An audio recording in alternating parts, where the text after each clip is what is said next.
விஜயை பொறுத்த மட்டும் அவர் எந்த முடிவு எடுத்தாலும் தப்பா தான் இருக்கும். நான் அவர் கூட பயணப்பட்டவன் என்கிற முறை தெரியுது சொல்றேன். ஏன்னா அவருக்கு இன்னைக்கு ஒரு தொலைநோக்கு பார்வையே கிடையாது சார். ஒரு பால் விற்கிற பையன் ஒன்ன தேடி அடிபட்டு இன்னைக்கு வரை கிடக்கிறான். அன்பில் மகேஷ் பொய்யாமொழி பார்த்ததே குறை சொல்றீங்க அணில்கள்லாம். அதாவது ஒன்ன தேடி ஒரு பால் விற்கிற ஒரு ஏழை ஒரு தகப்பனாருடைய பையன் இன்னைக்கு அவனுக்கு அந்த பையனுக்கு ஆபரேஷன் பண்ணது காசு இல்ல. உடனே போகணுமா போட்டாமா சார்.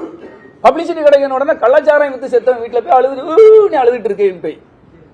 அதாவது நடிப்பு வேற, அதை நடிப்ப வாழ்க்கையில நடிச்சுட்டு இருக்கிறாரு.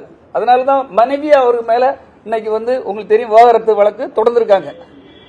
அவருக்கு ஒரு நல்ல முடிவு எடுத்து பாருங்க, அங்க போயிடுவாரு என்ன போயின்னு பாருங்க சார். ஆரம்பத்தில இருந்து இதே பத்திரிகையில போட்டாங்க.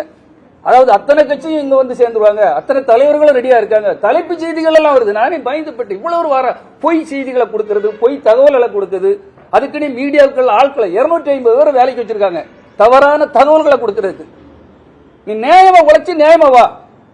நான் ஏன்ட்ட சொல்றேன் சார், அணில் குஞ்சுகள்லாம் கமெண்ட்ல போடுறாங்க. உண்மையிலே உழைக்காம 50 பேரை பார்த்திருக்கேன் சுத்தி பிடி செல்வகுமார் அவர்கிட்ட இருந்தேன், நொட்டுனர் இருந்தேன்னு சொல்லுவாருவேன். அவர்கிட்ட தான் இருந்தேன். ஆனா நான் என் உழைப்பை பற்றி யாராவது போட்டிருக்கீங்களா என்ன பத்தி தெரியாது. பிகின் த ஸ்கிரீன் பின்னால இருந்து வேலை பார்த்தேன்.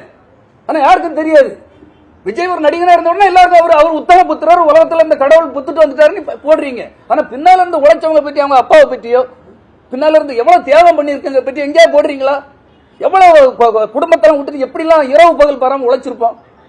எனக்கு வேதனை இருக்கு சில கமெண்ட்கள் எல்லாம் பார்க்கும்போது. உங்களுக்காக பேசுறேன். உங்க வாழ்க்கையை வேஸ்ட் பண்ணிடாதீங்க.